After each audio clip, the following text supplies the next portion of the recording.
রাষ্ট্রপতি পদত্যাগ করলেন, আসল কারণ কি? রাজনৈতিক চাপ নাকি স্বাস্থ্যগত সমস্যা? আসসালামু আলাইকুম, আপনারা দেখছেন বাংলা মিডিয়া 24 টিভি। আমি আতিকুর রহমান অভি। রাষ্ট্রপতি পদত্যাগ করলেন, আসল কারণ কি? রাজনৈতিক চাপ নাকি স্বাস্থ্যগত সমস্যা? আসসালামু আলাইকুম, আপনারা দেখছেন বাংলা মিডিয়া 24 টিভি আর আমি আতিকুর রহমান অভি। বাংলাদেশের রাজনীতিতে নতুন মোড়, অবশেষে পদত্যাগ করেছেন রাষ্ট্রপতি মোহাম্মদ শাহাবুদ্দিন। তবে প্রশ্ন উঠেছে, রাষ্ট্রপতির এই পদত্যাগের প্রকৃত কারণ কি? এটি কি শুধুই শারীরিক অসুস্থতার কারণে, নাকি এর পেছনে রয়েছে রাজনৈতিক বাস্তবতা? চলুন জেনে নেওয়া যাক বিস্তারিত। রাষ্ট্রপতি মোহাম্মদ শাহাবুদ্দিন আজ জাতীয় সংসদের স্পিকারের কাছে সংবিধান অনুযায়ী পদত্যাগপত্র জমা দিয়েছেন। বঙ্গভবনের পক্ষ থেকে জানানো হয়েছে, গুরুতর শারীরিক অসুস্থতাকে পদত্যাগের কারণ হিসেবে উল্লেখ করা হয়েছে। তবে এখানেই শেষ নয়।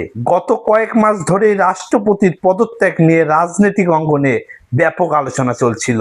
সরকার পরিবর্তনের পর বিভিন্ন রাজনৈতিক দল, বিশেষ করে বিরোধী মহলের একটি অংশ, রাষ্ট্রপতির পদত্যাগের দাবি জানিয়ে আসছিল।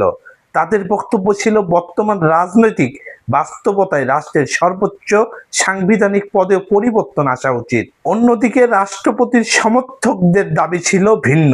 তাদের মতে রাষ্ট্রপতি সংবিধান অনুযায়ী তার দায়িত্ব পালন করেছেন এবং তার পদত্যাগের প্রশ্নটি রাজনৈতিকভাবে দেখা ঠিক হবে না।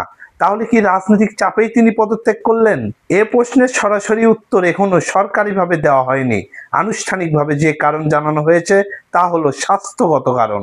তবে বিভিন্ন রাজনৈতিক বিশ্লেষক মনে করছেন, দীর্ঘদিনের রাজনৈতিক বিতর্ক ও পরিবর্তিত রাজনৈতিক পরিস্থিতি এই সিদ্ধান্তের পেছনে প্রভাব ফেলতে পারে। এটি বিশ্লেষকদের মতামত, সরকারিভাবে এমন ব্যাখ্যা দেওয়া হয়নি। এখন প্রশ্ন, রাষ্ট্রপতি পদত্যাগ করার পর কি হবে? বাংলাদেশের সংবিধান অনুযায়ী রাষ্ট্রপতির পদ শূন্য হলে নতুন রাষ্ট্রপতি নির্বাচিত না হওয়া পর্যন্ত জাতীয় সংসদের স্পিকার ভারপ্রাপ্ত রাষ্ট্রপতির দায়িত্ব পালন করবেন। এরপর সাংবিধানিক প্রক্রিয়া অনুসরণ করে নতুন রাষ্ট্রপতি নির্বাচিত হবেন।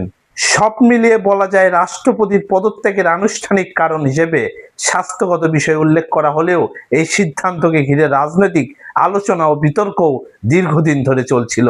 তাই বিষয়টি নিয়ে বিভিন্ন ধরনের বিশ্লেষণ থাকলেও আনুষ্ঠানিক তথ্য এবং যাচাইকৃত সূত্রের উপর নির্ভর করাই সবচেয়ে গুরুত্বপূর্ণ। এ বিষয়ে আপনার মতামত কি? কমেন্টে জানান। বাংলা মিডিয়া 24 টিভি সবসময় চেষ্টা করে যাচাইকৃত নিরপেক্ষ তথ্য আপনাদের সামনে তুলে ধরতে। ভিডিওটি ভালো লাগলে অবশ্যই লাইক, কমেন্ট ও শেয়ার করবেন। আর এমন আরও নির্ভরযোগ্য সংবাদ পেতে বাংলা মিডিয়া 24 টিভি এর সঙ্গে থাকুন। ধন্যবাদ। আল্লাহ হাফেজ।